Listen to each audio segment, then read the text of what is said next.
Hi, live stream. We're gonna start in a second. I think we're gonna hold for 5. I'm going to be on my laptop with you in the chat in a second, checking those audio levels. But welcome to the industry panel. Okay, see you soon. Bye.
They're very talented.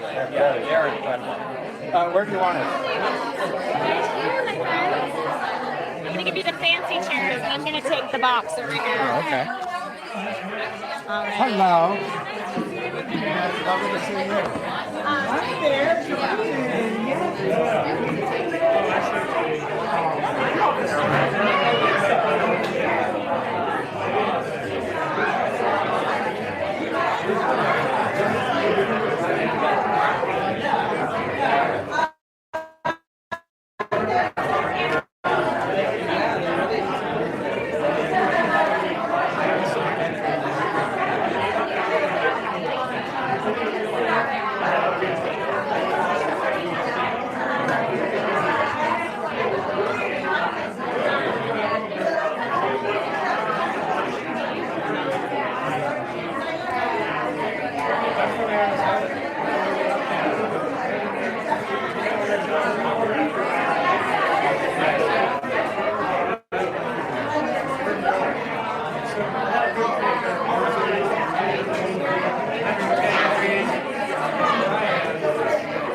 So I'm going to give, the three of us can share a mic on this side, and I'll give y'all a mic over here, and we'll just kind of pass it as needed.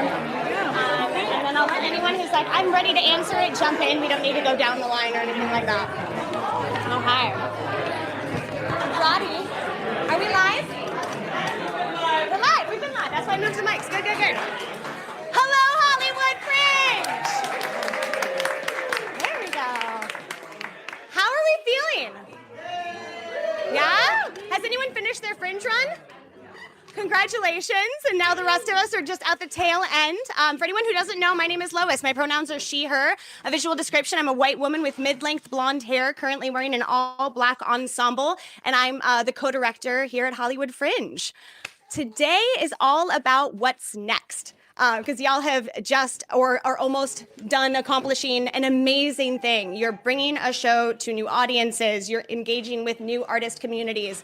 So now this panel is meant to start to get the wheels turning on what could potentially be next. Because the whole point of Hollywood Fringe in our minds is very much to be a launch pad. Because we know that Fringe in general is not necessarily a sustainable income. So we want to start to get all of our brilliant artists thinking about what is next. because you need to do things pre and post festival. So with that, I'm going to do a land acknowledgement, and then we'll jump in with our brilliant panelists. The Hollywood Fringe acknowledges we are on the unceded lands of the Gabrielino, Tongva, and Chumash peoples. Our statement serves as a practice as we commit to furthering our connection to Indigenous communities past, present, and emerging. All right, panelists, thank you so much for joining us today as I sit on this box. I'm going to have y'all introduce yourselves to jump in, name, pronouns, the role at the organization or company that you're affiliated, and then a little bit about how you are connected to the Fringe or Greater Los Angeles or New York ecosystem. Awesome. Thank you. Hi, everybody. I'm Larry LeBeau. I'm the executive director at New Filmmakers Los Angeles. My pronouns are he, him, and I'm a white male, and I'm dressed pretty casually, and I'm sitting next to someone way better looking than me, and I will hand it off. My name is Darren Lee Cole, and my pronouns are he, him. I am a hopefully well-preserved white male.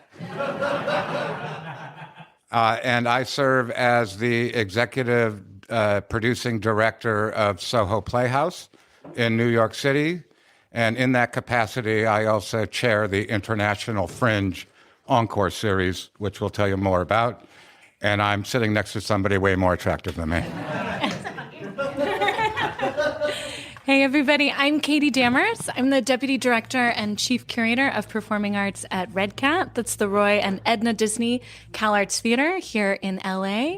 We're in downtown in the Walt Disney Concert Hall.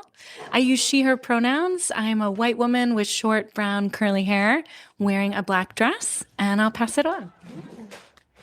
Hello, everyone. My name is Jonathan Munoz-Prue. I use he, him pronouns. I am a Latino man with short, dark hair and a sort of floral button-down shirt. I'm the producing artistic director at the Los Angeles LGBT Center, where I lead the Lily Tomlin Jane Wagner Cultural Arts Center. We have 4 venues, which include 2 theaters, an outdoor stage, and a art gallery. And we do about 200 performances a year that welcome about 10 to 12,000 community members. So outside of my curatorial and producer role, I have been a director in the Fringe Festival many, many years ago. So I've been in this seat, and I appreciate the journey and the challenge and the play of it. So happy to be here. Yeah, thanks, y'all. All right, we're going to dive in because we only have an hour, which is never enough time for these things. But really quick, I do want to do an audience check. Can we hear okay? Oh, so maybe a little bit higher on the panel, myself included. Okay, thank y'all.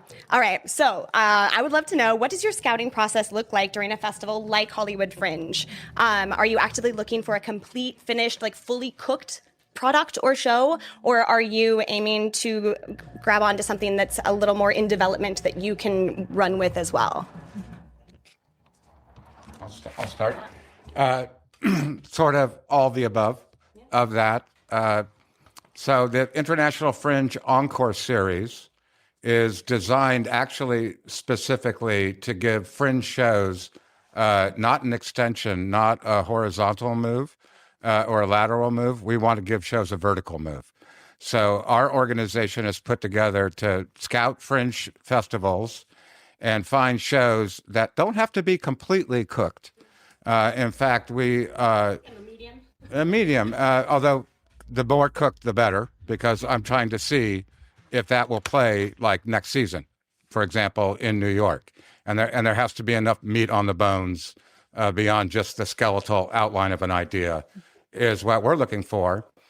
But also, we're very lucky to have, even in this audience, some artists that have worked with us in the past. Dwayne is here, and Allie is here, and John are here. So I always recommend artists talk to other artists about getting the information of what series are like and what programs are like.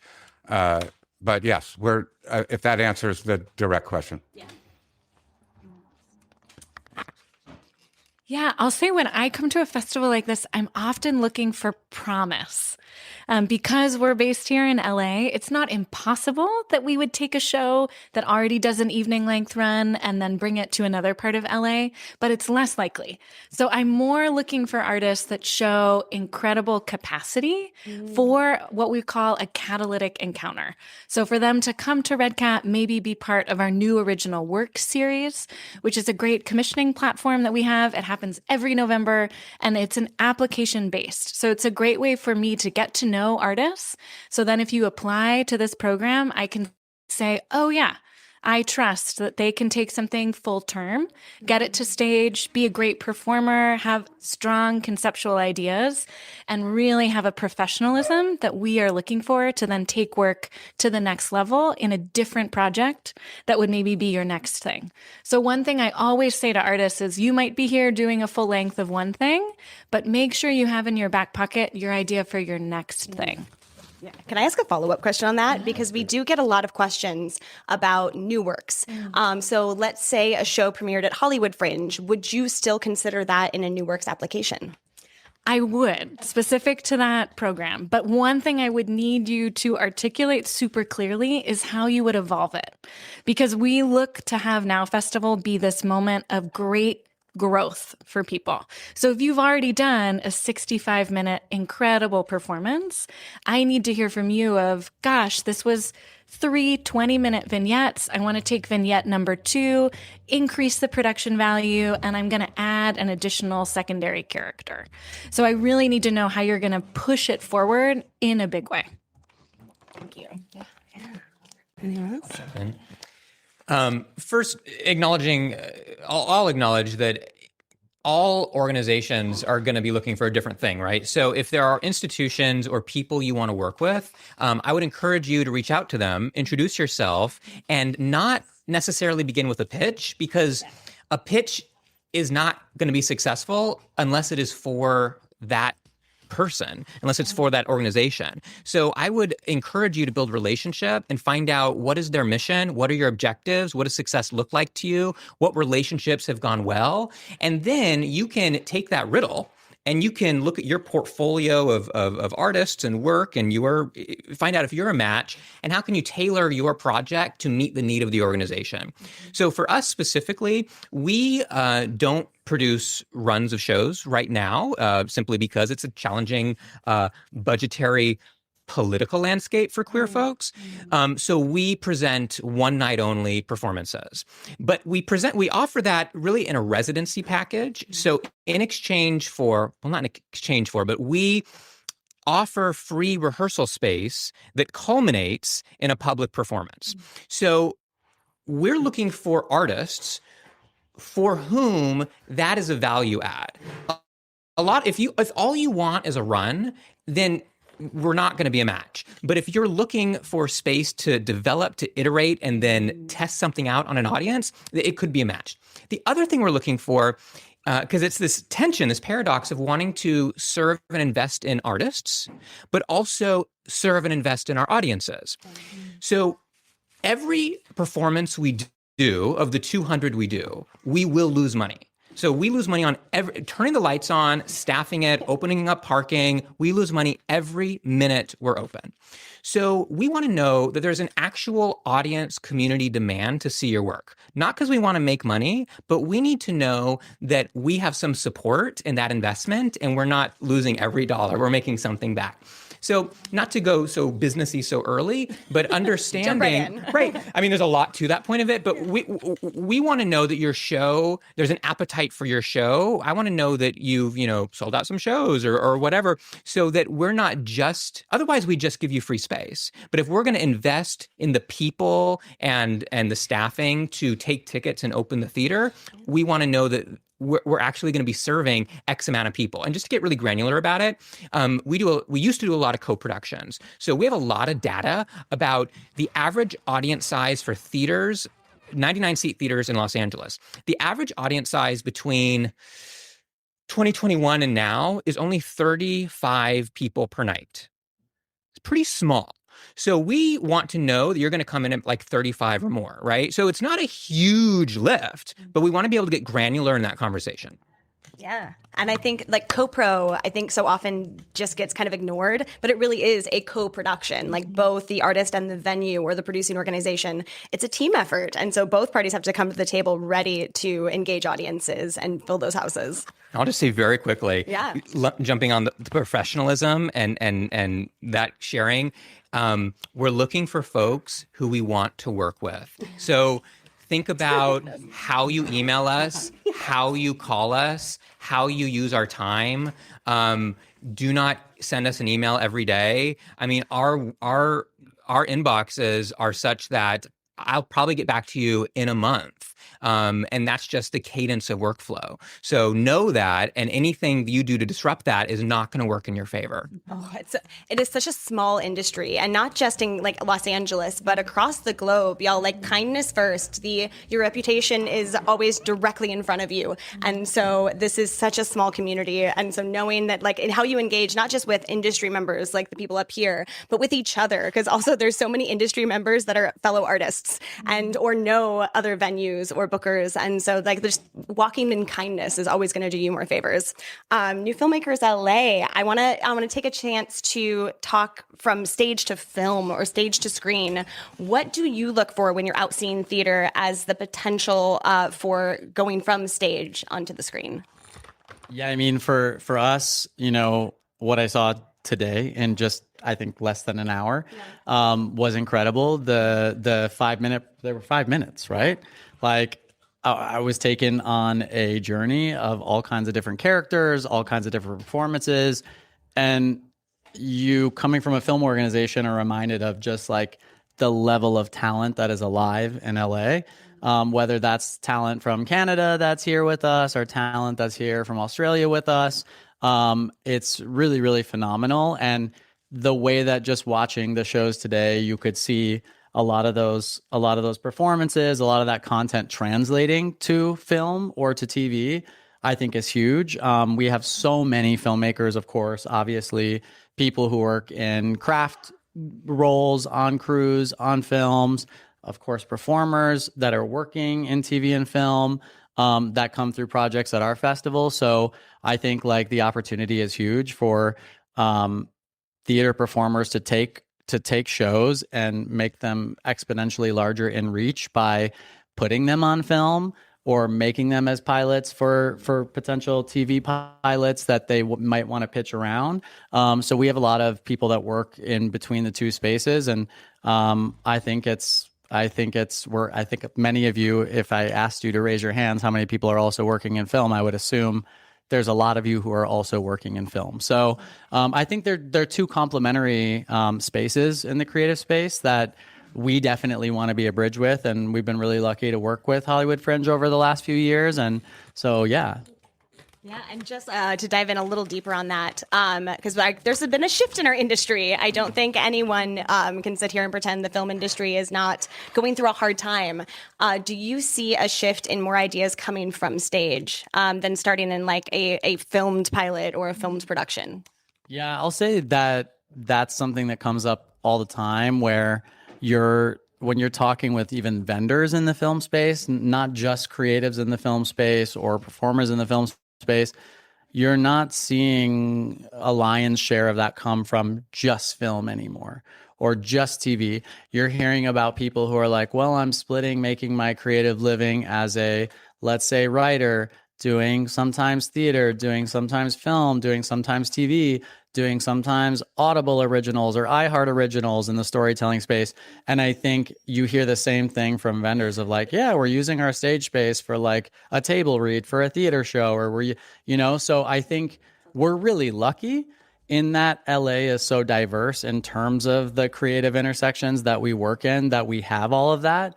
And I think we have to use that to our advantage right now, especially when people really are struggling. And you hear from a lot of people in theater, I think, has always been a little bit more nitty gritty and how its approach to things. But I think like you hear from so many people in the film space right now, like, oh, I'm leaving, I'm moving here, I'm packing up, I'm out of LA. The people you see who are still making it work are those ones who are being very entrepreneurial and saying, okay, where do my creative skills where do they translate? Where else can I be using my skills in the way that I want to exercise those muscles and still earn a living from the talent that I have? So I think that's really important. I could add to that. So I've actually, in my career, experienced almost a complete circle of that. When I started in the business in the early 80s in New York, shows that I worked on, it just was an incredible run. And off-Broadway, not Broadway, was becoming the major feeder of the movie industry. Shows that never played on Broadway that became huge. Films like Steel Magnolias, Driving Miss Daisy, Frankie and Johnny and the Clair de Lune. I mean, the list goes on and on and on. Other People's Money. And so film industry was specifically targeting off-Broadway ideas and shows. The difference is they didn't film the play versions of those. Because as a theater director, every decision we're making as a director in a live theater performance is reliant upon and in coercion with a live audience. And when you eliminate that, have you ever seen all those films of plays that you love that just laid an egg? Because they're trying to film the play instead of like Steel Magnolias, getting the playwright to work with a screenwriter and adapt it and turn it into something that makes sense for that form. So that was the 80s. It was brilliant. Off-Broadway was rocking and rolling. Then Disney kind of swallowed the whole thing. And then you saw shows that were films making the leap to the stage. It had sort of a role reversal in that in New York specifically.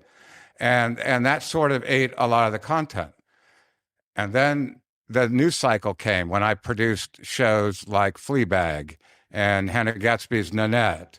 And then all of a sudden, with streaming, off-Broadway, tighter ideas and personalized ideas and stories, like I see so many of you generously share with us, that's become the new, or a new, I should say, hunting ground, as it were, for that. And that, we have experts now that film and make it look like, oh, that looks like a live stage performance, like when you watch Hannah do Nanette on film.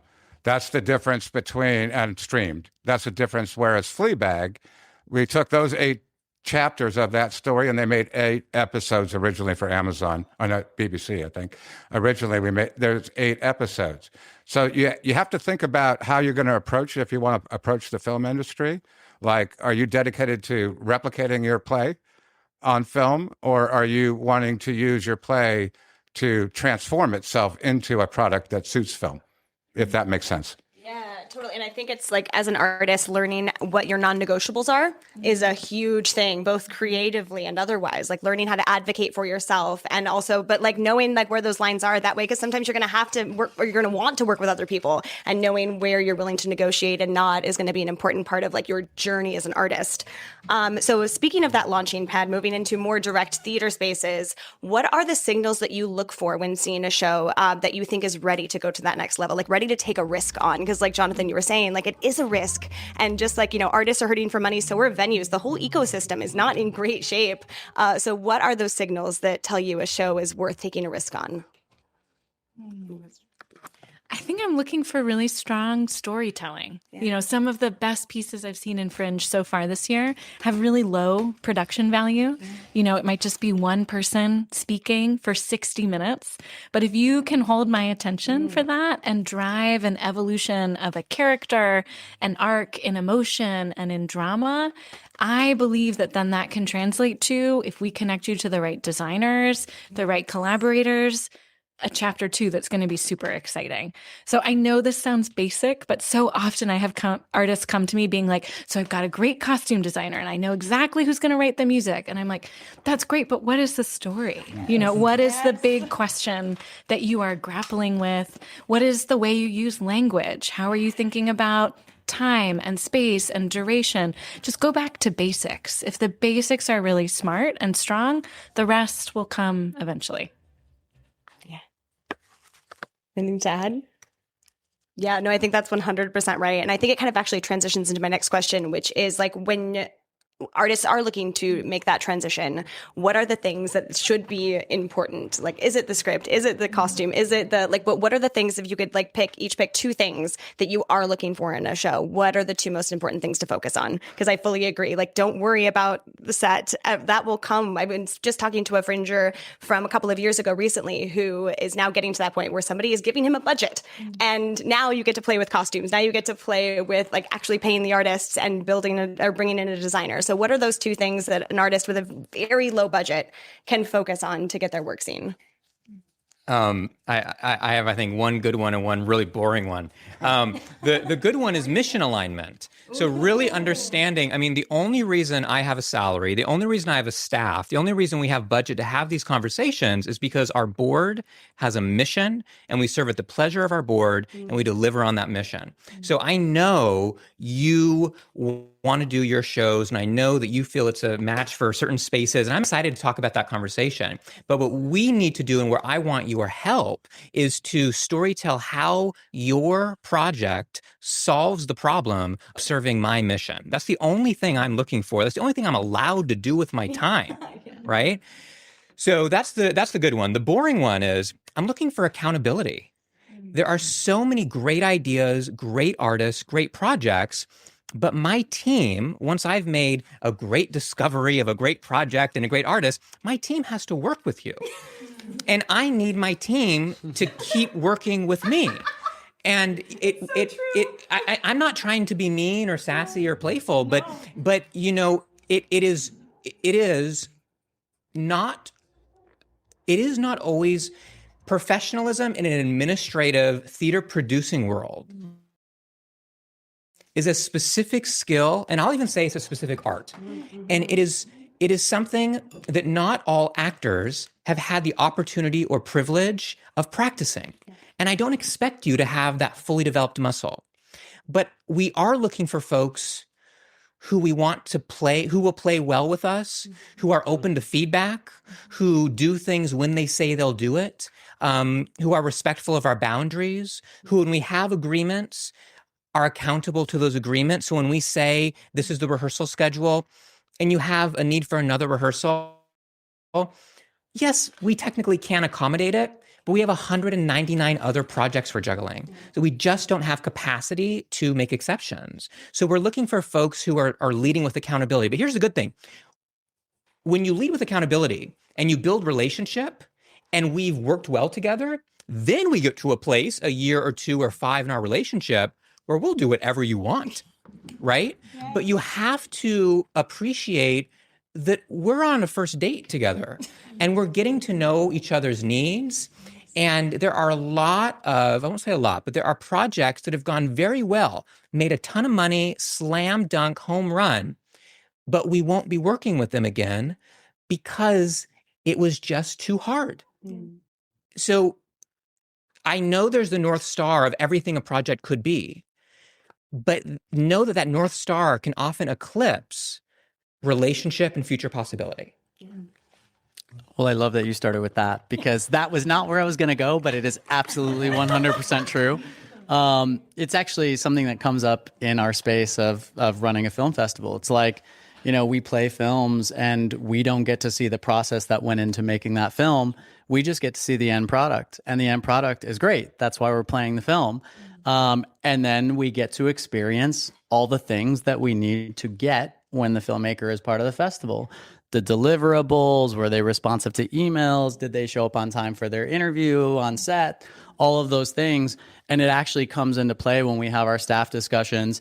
If we get an email from the Sundance Labs asking us for 5 referrals, or the Academy Gold Women's Fellowship asking for 5 referrals, or ABC Disney Directors Fellowship asking for 5 referrals, we have to have a conversation, not of just like the people who are super talented, but who are the people that are ready for that opportunity to work in that capacity, that are not ultimately going to cause a call to come back to us from one of those places like, why did you refer this person? Like they did not show up ready, like they didn't deliver what they were supposed to deliver, which has happened. So we've had to learn over 18 years the hard way that we cannot refer those kinds of people, unfortunately, yet that early in their career. So I think that's really important. I was going to go with just very simple things, some of which you already brought up, which was Just sitting here watching what I watched earlier, I think content, everybody has their own taste, right? Like we all have our own taste of what we want to watch and what kinds of shows we like and what kind of performances we like and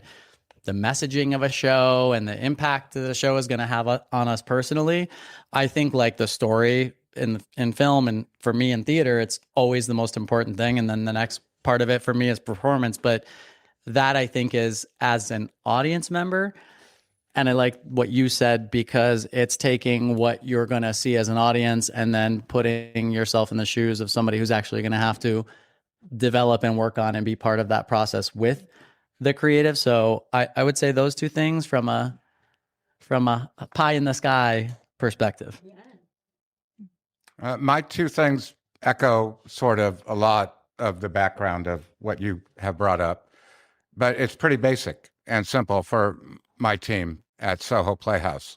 We're a writer-driven theater. We're there to serve writers' stories. And so the text is the most important thing. It all begins with the text. And we analyze the text, and see, even young people agree. We start with the text, so that's primarily number one, because I have to know that you have the skills not just to write, but that you can write in my case, for the stage. And that's two different skill sets, as many of you realize. Like I can leaf through a script now, all these years later, and I can tell you the quality of the writer by how much white is on the page. Because people don't speak in long paragraphs to one another when they're emotionally charged up. They interject, they talk over one another, et cetera, et cetera. So the writing is primarily number one. And number two is you. The second most important thing is doing this a long time is you and your personality. And theater is an ensemble art form. So exactly echoing a lot of what was brought up. Are you going to integrate with my team? Are you going to get the fact that none of us do this alone? That it's a completely and committed ensemble experience that we're trying to provide for. And telling those stories in an ensemble way seems to serve our audience the best. Yeah, I so echo everybody. The one thing I would add is that if you already have strong writing, I would encourage you to get an outside eye. Ooh. A lot of the works that I'm seeing this year are a one-person show, which is great, but almost everyone can benefit from a dramaturg, someone who can ask you hard questions, interrogate what you're doing, provide additional perspective, or that could be a director who can help refine the choice those words, and or a choreographer, someone who can really help to physicalize what you're doing and take it to a new level, even in ways that might seem subtle to you, can be huge in evolving the development of a character. Ooh, yes. Strongly agree. And they're all right here, y'all. And I think this is something to point out. One of my favorite things about Fringe is the artist community and the brilliance in the almost 2,000 of the artists that are partaking this year. There are so many different skill sets. I know there's a choreographer. I know there's a director. I know there's someone whose shows you have seen and you're like, hot damn, that show was amazing. That's the friend you ask to read your script. That's the person you trust with your words, with your story. And so know it exists. So at the same time that you're looking at all of the industry, the awards, all of these huge next steps, I think it's important to focus in a smaller group setting of like what network can I build amongst my fellow artists, because it will help bring your show to the next step, and it's a far easier journey to start to build that cohort and that collective that will help you. So I think based on this, I think we have some big homework, right? We have to be don't be a jerk. Don't be someone that someone wants to work with.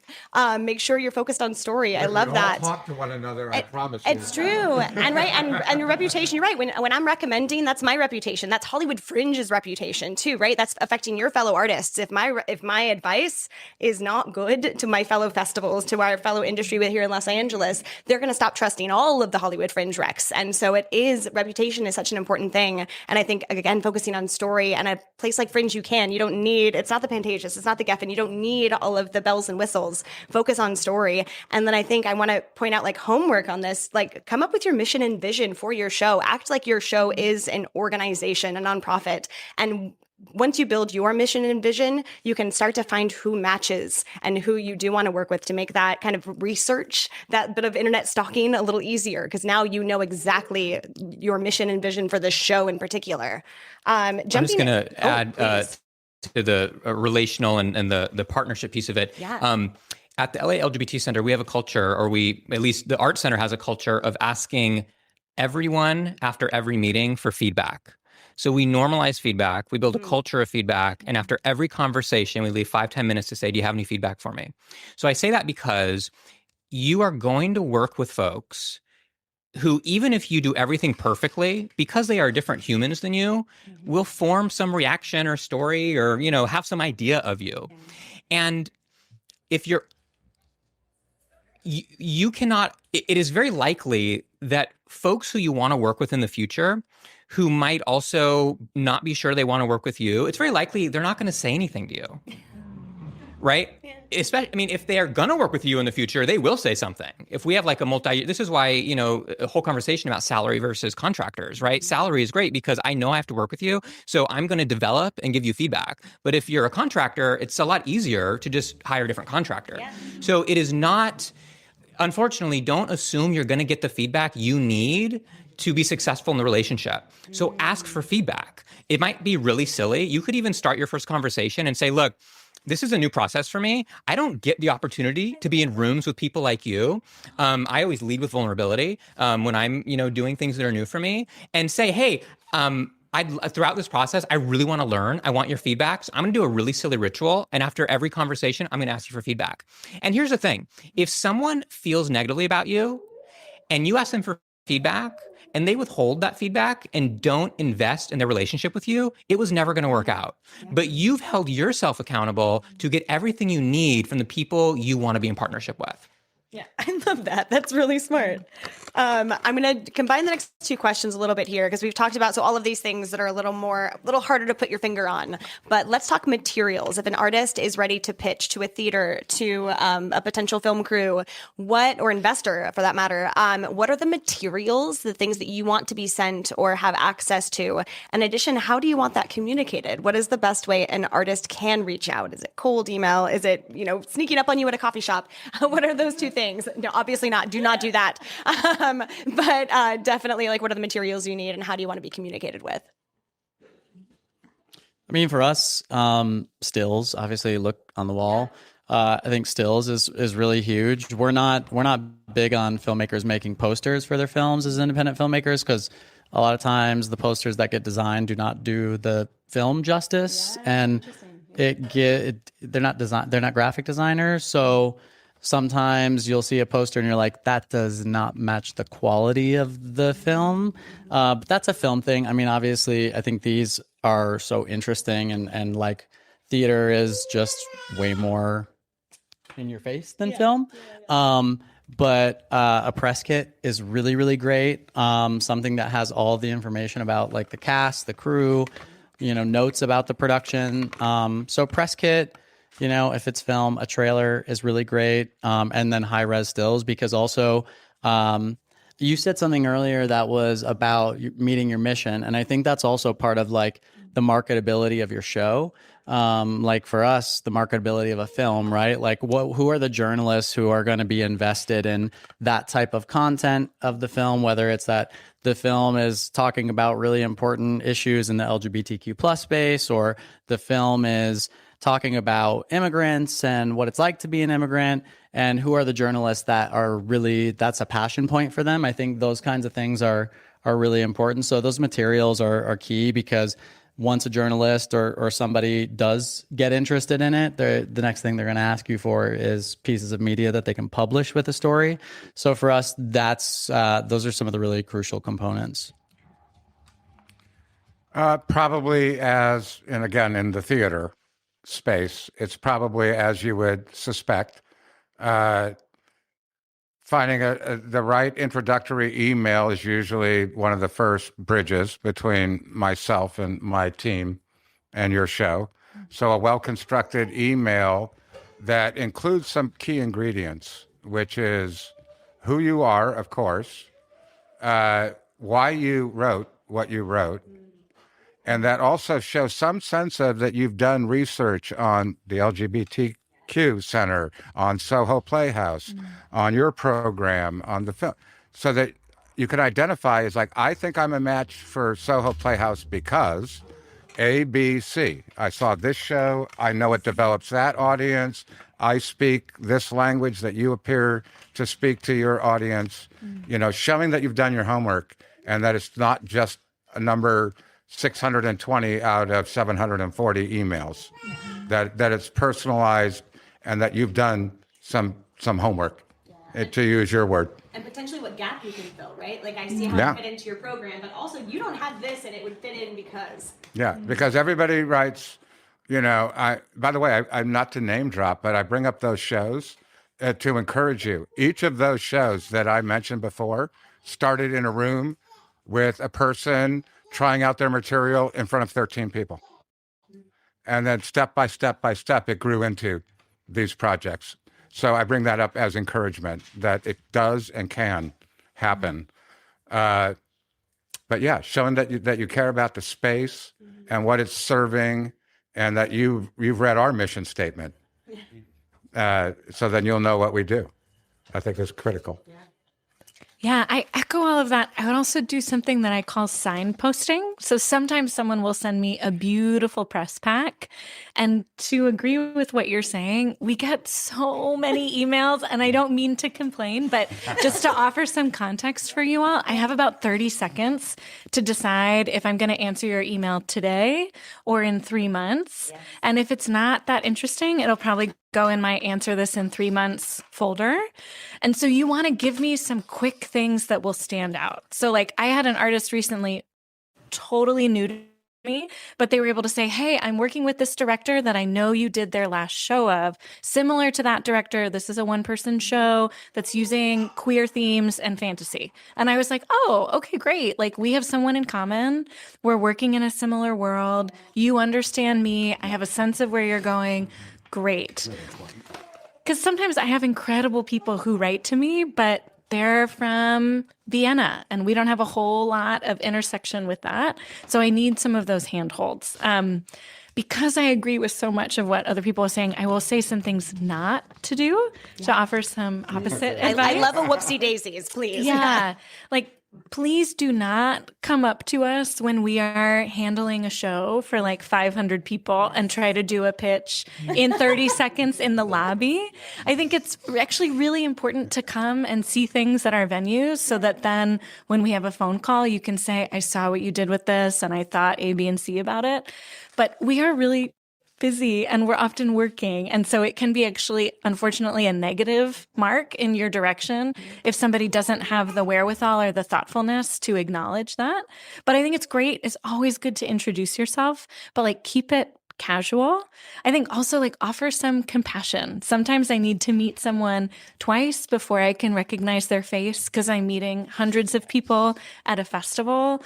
Sometimes I might not respond to your email in a week. Don't get upset about that.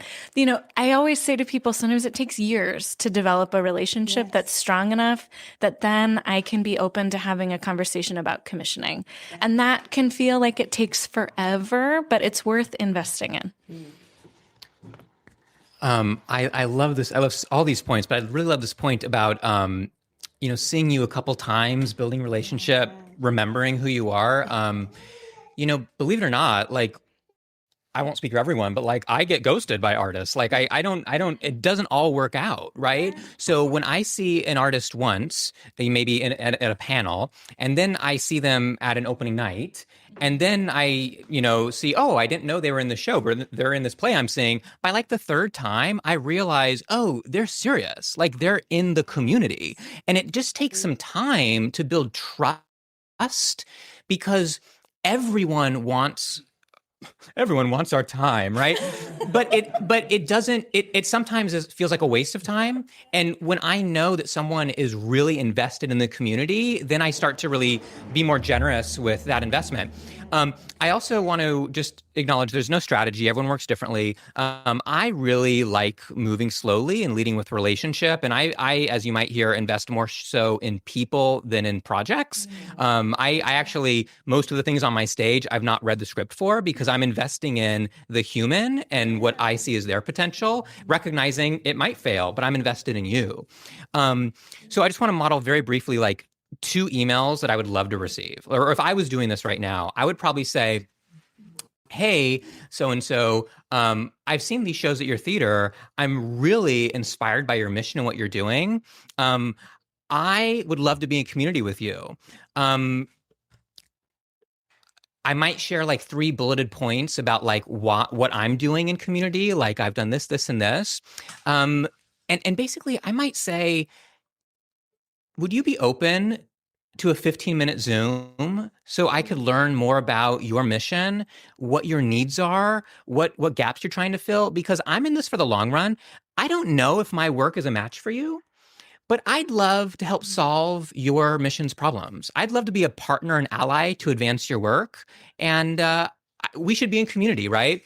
When I was younger, I would do a lot of coffee dates with directors, and they would always ask me like, okay, so what do you want from me? And I would say, I don't want anything. I'm just a colleague of yours. We should be in community. We're neighbors now. So build community, build relationship. And then the other version of an email, which is, less, can we build a relationship? Do you have 15 minutes? Is more so the, I see what you're doing, A, B, and C. Here's what I've done, A, B, and C. Here are my materials, right? You can just be really, efficient about it. And then one final thing is, I don't know why this matters to me, but it feels like kind of classy to me when someone asks me if they can send me their materials. Ooh, yeah. I don't know like why that matters. Like, I just feel so good. I just feel like you have no idea. No one ever does that. I just get like every day we get emails. It's called consent. But when someone says like, hey, I see what you're doing. I'm really inspired. There might be opportunity here. Would you mind if I sent you a play? No rush. I'm just, yes, send it. It's really great. No, I never thought about it like that, but you're absolutely right. It just feels like you get to be a part of that decision as opposed to there is like a weight and a pressure when an entire deck that clearly took someone hours and hours and hours ends up in your email. And you know that you're also BCC'd with 100 other people, but you do feel a weight of like, I didn't ask for this. And now here I am feeling like if I'm not looking at it, I'm an asshole. And so I love that. That's a great bit of advice. I'll add one more thing to the submission of materials that I forgot to add. So I think I made it clear about how I feel about filmed stage plays, that they don't always translate. Where I do get interesting, increasingly submitted material is snippets of the play done. So first of all, if you have a 3-camera shoot and it's really well done, then I want to see some of that material, because then I think it can translate. But if it's a handheld or whatever, it's not going to work. But the material I get increasingly that I'm interested in is outside of like the theater. So if a scene takes place in a park, that I see the actors in a park, in an actual park, and it's well shot, and they do a snippet of a scene that gives me a taste of the writing and a taste of the material, which isn't pretending to replicate the theatrical experience. And those are getting more creative as we go along. And I suggest, and that's fun for me, because I'm not just looking at another dropped tape. It's like, oh, what did they cook up for this? And it's a fun way for the artist to tell you more about their show using that. One really quick success story. Once a colleague, another artistic director, emailed me saying, hey, I just saw this show. Don't know if you're looking or if it's a match for you, but I think it could be. It's really exciting. So just cool. Good to know. Yeah. And then like a month later, another colleague emailed me with the same email saying, hey, I just saw this. It really impacted me. Don't know if it's for you, but you should know this person's name. And then like a month or 2 later, that person emailed me, and I really cared about who they were, because I was like, no one's ever talked about, I heard a lot about you. Like, I should take this seriously. Yeah. Yeah, I think another strategy that's successful, it's delicate, but related to this, is I have had some people say, like, hey, I have been mentoring this young person for 20 years. I know you and I have a strong, long relationship. I don't normally do this, but I just wanted to take the opportunity to send you a paragraph about them if you're open. Can I connect you to? And that's a way to like preserve their time and our relationship while also giving that immediate handhold of like, oh yeah, I've produced 3 of your shows. I'm definitely going to open your email and see what's going on. And I also have enough strength and trust to be honest with you and say, that's awesome that you're mentoring this person. I don't think they're the right fit, but thanks for asking. Or say like, yeah, this looks great. We can talk in August when I'm not producing a show live. Yes. And I think I want to add one more thing. These are brilliant. But also know your data. Know, and you talked about this earlier, but like ticket sales do matter, y'all. If you're taking a risk on a show, you want to know that they can produce butts in seats. And the Fringe website, on your admin tab, you do have access to your Fringe data, and it can hopefully start to build like a spreadsheet for you and like what it looks like. And so it's how many tickets can you sell at what average ticket price, and additionally who are you bringing in? Who is your audience? And we talk about this early on in the process, like the marketing, but who is your audience? You have to kind of know their mission and vision as well as you go in. That way you can talk to your venue and also combine efforts because you're bringing in an audience, they're bringing in an audience, but knowing who your audience is and who you have to offer is going to be huge when someone's taking a risk on you. I want to ask the panel, if we run 10 minutes over, would that be all right with everyone? Okay, brilliant. Thank you. I can just tell, I was like, I have at least one more question I want to ask, but I want to leave at least a couple minutes for questions. But I would love kind of going back to that like first date idea. So I'm off the paper at this point. It's happening. But I think it's important, right? Like it is a first date for both parties. And so as artists, especially as indie artists, I feel like there's this guttural need to just say yes to everything because it's a new opportunity. And I want to kind of fight against that because you have to be your own advocate. You deserve to work in a space that supports your work. And while like, yeah, pickings can be slim sometimes, there's not often a lot of money. I think it's important to have a conversation from people that I know put artists first in all of your organizations about how to protect yourself as an artist when you're coming into these meetings. So what are the questions that you need to be asking before you're signing in on a co-pro or on a film project? What are the red flags that an artist should be watching out for before they are getting into business with an organization or a venue or putting both their financial and personal reputation at stake, right? Because it's like it's a shared reputation. We've been talking a lot about that. So what are those questions that artists should be asking to protect themselves? I mean, I'll just say you bring up a good point. And I feel like you did address this already with like, hey, let's get to know each other. Let's spend some time together. Let's make sure we want to work with each other. I would say at least a minimum of once a year out of about 240 films we play a year. It just actually happened with our Best of Awards, which was announced in Variety. One of the producers emailed us and was like, oh, can you please take the other producer's name off the Variety article because they're no longer involved in the project. And I'm like, no, can't do that because their name is in the credits of the film and the film was done like a year ago. So I can't get involved in like your dispute with your collaborator. I'm really sorry that happened. I'm sure it sucks, but like, no, like they worked on the project and their name is in the credits. So I can't get involved. It does happen all the time. Unfortunately, it's really sad to see because nobody wants to see that in a creative space. I think you said it best, and I'm just going to stick with what you said as an answer. Yeah. So the central question is what should artists be asking to make sure, like if they've never walked into a meeting? Right. You said something interesting in the intro to that. It's true that the most powerful word in the English language is no. Yeah. So, and you said something about boundaries earlier. You know, that exists. That's definitely a two-way street. Yes. I mean, an institution or a theater is going to have boundaries, but an artist is going to have boundaries as well. And they're not always the same, and they're not always in alignment. And being comfortable with your personal boundaries and having the strength within the eyes of opportunity to say, you know what, not a fit. That's super important to know. And then everything at a certain level, by the time you get to even the Encore series, an off-Broadway deal, everything is highly contracted.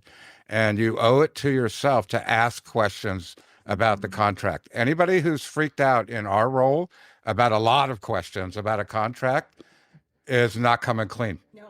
So like everybody on our end should be perfectly versed and perfectly comfortable and taking all the time it takes to make sure you understand exactly what that document, because what we're saying sometimes, I feel that disappointment happens when expectations do not meet realities. And that goes on both sides of the street. So making sure that those realities are not just written down and signed off on, but they're vocalized to one another is like, you understand that that legalese means this in our practical working relationship. And not being afraid to ask those questions and dive deep into those contracts. It's like, and there's no such thing as a bad or unsophisticated question. It's if you don't know, you don't know, and you need to know, because like a sentence could make a big difference. So that would be. Yeah, I agree. I think it's always within your right to ask for a contract read. And that's a meeting where you would go line by line in the contract and they would articulate it for you in plain English and then you can redline it. It's always okay to redline a contract. I will say it can be done with care and thoughtfulness. You know, if I have an artist where I thought, to your point, that we had an expectation and an understanding, and then I send a contract and there's more red than there's black type, then we do have a problem. And it's good to know that sooner rather than later. But always feel free to ask questions. I think the other thing that artists should be careful about or thoughtful of is just think about the money. You know, it's not the only thing, but I think sometimes people are so worried about turning people off or shying away from the engagement that they don't ask the question until it feels like they're already too committed to say no. So it's really okay to ask from the beginning, is there compensation involved? And then if the financial compensation is not where you'd like it to be, ask for other in-kind support. Is there a rehearsal space that comes with it? Can they help bring in press that maybe you didn't have access to? And I will also say too, while I want artists to be pragmatic, I have had some artists where I say like, hey, tell me a little bit about your piece. And they're like, it can be whatever you want it to be. And that's actually a huge red flag for me as a curator. I need to know that you have a strong core and that there are some things that you will not budge on because it is a strong, clear piece of work. And that there are some things that you might be willing to adjust for each venue or in this particular presentation. But knowing those limits shows that you've really thought it through. Yeah, my show's for everyone. It's not. Your show's for no one. Yeah. What questions should you ask? So, if I were, thinking back. Back to your artist days. Yeah, back to my artist days, and I was in a room with an artistic director, I might say, I'm so jazzed to be here. This is so exciting. I really want to work with you. I haven't been in many rooms like this. What questions should I ask you? Ooh. I love the vulnerability. Yeah, you have access. You don't need to pretend you suddenly know everything. No. Most people in leadership are excited about mentorship. We're invested in you, and if you suggest that we have some value to bring you, we're excited to bring that value. But questions you may want to ask are, what do you do and what do I do? Yeah. Really, because sometimes artists are like, hey, I made the poster. And we're like, no, no, let's take that back. Or what does success look like to you? Or, I think of questions I ask my bosses. I might say, who's your highest performing employee and why? What does a home run look like? What do you actually want to know from them? Or I might just say, look, I'm really happy to be here. I would like to be invited back. What do you need to see from me for that to be possible? Just understand what is your question. And maybe you write it down in advance and practice saying it in the mirror and get really comfortable saying that thing. And, I don't mean to be the foo-foo guy talking about communication and vulnerability, but, some of this stuff is so uncomfortable. It's so awkward. And I just love the superpower of saying, hey, I love being on stage. It is my jam. I am so secure there. In this seat, I feel so awkward. So bear with me as I try to get my question out because this makes me nervous, right? And then suddenly it's like, whoo, no, how can I support you, right? So there's some stuff. Yeah, I love that. And I think it's just even sometimes just taking a beat, right? It's not about knowing all the questions or knowing all those red flags, but it's taking a beat and letting the excitement exist while also the working brain of like, you have rent to pay, you have bills to pay, you have to exist as a human alongside these opportunities. So knowing what the best case scenario is and the worst case, especially when it's like offers of minimums or things like that. Yeah, and going back to the contract, so I think the objective for the artist sort of stuff, but also if it is the theater's truth that our answer is no to everything, for a lot of reasons we won't get into, that's not wrong. We're not evil. We're not taking advantage of you. That is your decision to make. Does that work for me? Yeah. So we say, like, we try and give folks a contract early in the process, well before it needs to be signed. So we say, look, we're giving you all our cards are on the table. We'll answer all of your questions. This is what we're offering. If it doesn't work for you, that is okay. Yeah. But this is the invite. Yeah, and I think asking your fellow artists, again, it's a small community. Everyone knows everybody, and there's nothing wrong with going, hey, I know you've worked there before. How was that for you? And I think that's how we start to expect better as artists, right? At the end of the day, you have a lot of power. There's so many of y'all. And so if you start to raise the expectation of what is acceptable in our industry, which is notably not always perfect, you can start to build and ripple what our industry becomes. And you had something to add? I just would say, I think that's really important to know that you do have that power. Yeah. And so you can say no. Yeah. And sometimes like I respect an artist all the more for it because I know that they're like, yeah, my worth is more than that. And sometimes I'm like, yeah, I get it. And our budget is where it is. So maybe we can be true. Yeah. But I would say once you accept the terms, do so wholeheartedly because one way to really sour a relationship is to be like, well, I didn't really want that, but I guess, okay, fine. And then you sign. And then if you're frustrated the whole time, it can be really challenging on my part because I'm like, well, we've been really honest and you made a commitment and I'm also making the commitment. So just know that like, that's your moment, sit with it and then go forward wholeheartedly. Yes. Okay, y'all. We have a few minutes for questions. Ooh, I've been sitting on that box for a long time. Okay. So I'm going to walk around. We probably only have room for like maybe 2 questions. So if we can keep quick answers, panelists, that'd be amazing. Raise your hand quickly, name and name of show. Keep marketing your show, right? And then I will bring the mic over to you. Boom. First. My name is James. My show is The Fall of the Roman Republic on a shoestring budget. And I am doing a 3-camera shoot actually tonight and also our show on Sunday. Do you prefer getting material sent to you just through the websites, how they tell artists to submit their material, or is there a different way that you prefer it? Great question. I think if there's an open application, please just follow the instructions. I know that sounds crazy, but like read it carefully and complete it. Otherwise, I think like follow the instructions that we've shared around how to approach people. Yeah. I agree with that. I'm a big fan of like not just a direct email is great, and it's on our website how to do that, sohoplayhouse.com. But also, I really love people using the Hollywood Fringe inter-site and communication device because it shows me, first of all, it's a great way to get the materials, but it also shows me, oh, that person, that artist is integrating themselves into the Fringe community and using that platform. Yeah. Okay, another quick guess. Hello, my name is Zarek Badugu. I'm doing the Smokeout, a comedy rap battle tournament. Is there a place for your particular organizations that's not a traditional play, that's not like a solo show, like something that is more of a variety or a clown or an interactive, immersive type of thing? Could you just take a moment to speak about how your space, or if there's a place for that in your spaces? In the spirit of short answers, yes. They're listening to me. I love the power I have right now. I'll just say, absolutely. We've done a lot of that. But understand, theaters are traditionally very efficient buildings, right? So there's we've got the fixed seats and the box office and all this stuff, right? It's efficient, it's affordable. Everything beyond that is less efficient and less affordable. We're invested in having that also, but it's so much more work for us. There are so many complications that for us to invest in that project with a human, we first want to go through more traditional processes where we trust we will do something complex with that person. should just stay where he was. Hello, J. Elijah Cho, Murder Podcast, the musical, and Mr. Yunioshi.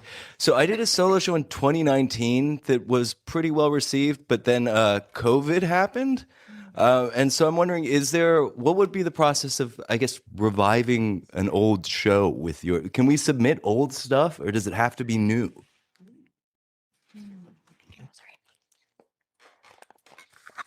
I'll answer in terms of Red Cat. I will say, like, my condolences to all of us. COVID was really hard, and frankly, we're still moving through it, so you're not alone.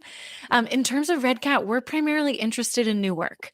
So I will say for us, probably not the right fit. I'm going to add in a generalized thing here just because I see it. Ellen and I attend a lot of festivals as industry, and I think the building your book, especially as a touring artist, if you're planning on doing a U.S. tour or a worldwide tour, having the more tools in your kit, the better, the more sellable you are, the more venues you can go to with the multiple pieces that you've done. So having that book is only a good thing. I'll add very quickly. We're certainly open to new and not new work, right? But one thing that makes me think of is because so many projects are solo works, which sometimes can mean it's harder to find audiences because when you have more, every actor is bringing their community, right? So one thing I would maybe think about is how do you create shows or adjust shows to create a double bill or triple bill 90-minute evening where you can bring that to a theater and say, hey, I know you don't know any of the three of us, but we all have a community, and we're really thinking strategically about risk mitigation and making sure you have folks buying tickets. So here's us showing you that we're thinking about what's important to you. Yeah, to answer your question directly, there's room for both at Soho Playhouse.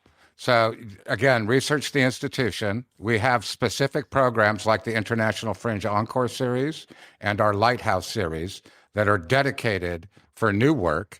And they collectively take up about 3 months of the year. But the other 9 months of the year, we're just booking good work. It doesn't matter when it's made. I'm going to end on one quick fire question. We've gotten so good at the quick answers. I'm going to take advantage of it because, y'all, this is not going to be the first time you engage industry, or last time. I'm doing fine. The last time you engage industry. So my last question, though, is right now, I'm big on and something that is active, something you can do within a week. So you're feeling like you're moving forward. What is one thing every artist can do as they're finishing up their Fringe run to kind of push toward that what's next chapter? I know this sounds kind of lame, but I'll go with stay curious because I feel like the people who are really paying attention to what's going on in the space are the ones who are taking advantage of all the opportunities that exist. So whether that's like reading the trades and the people who write about theater or paying attention and following all the Instagrams that are talking about all the things that are happening in the theater space, especially grants and workshops and things that you can take advantage of. The people that we see thriving in film are always the people that are on top of those things before anybody else. So I'll go with that one. See each other's shows. That's something you can proactively do at any time. And join the community is what you can do. Lois and Ellen have done such a gorgeous job of building this community. So take advantage of that, and it also you'll create and make sure you go see shows of people that you don't know and have never met, and that way you're forging a greater community and forging new relationships, which is what this is really all about. I think one thing you can do in a week is update your website, which I know is so lame, but have a little study date with a friend and do it together, because it's funky when you write to us and then we go to click on your website and it hasn't been updated in 5 years, or it doesn't have the materials that you emailed us. So then if I can't find the email, but then I look at your website, it's not there. Just be consistent in your communication. I don't mean to overcomplicate it, but I was thinking about this question, and I don't know if this is possible, but if I were in your shoes, I would think about, if no one picks up my show and I don't have a run, how do I keep the momentum of the show going? And one way to do that, I would think, is, could the show have one performance every month? Could the show have one performance every 2 months, every quarter? Okay, well, in Fringe, it's so accessible because you're only renting like 90 minutes, and most venues don't do that normally, right? So then can you find in this room 2 or 3 buddy shows, and you once a month or once a quarter have your micro festival, right? And then the show is growing. Then there's a constant buzz of you building your audience. You've got waves of energy to invite artistic leaders to, and you're collecting data and you're saying, look, my show wasn't successful because it was in the tornado of Fringe, which is not insignificant, but my show continues to be successful and growing over the course of 6 or 12 or 18 months. A lot of the shows we do are actually rentals that keep renting from us because there's audience demand, and we think, hey, there's something here. There's a demand. We should capture that. So demonstrate that the demand continues. I love that. Y'all, thank you so much for joining us and sharing your expertise.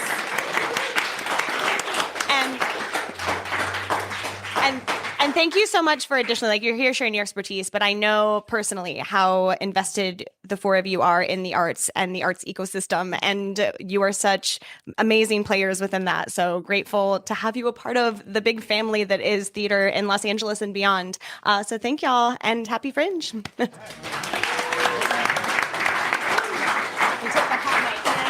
Reminder that the mics are still hot. I always forget. How do I?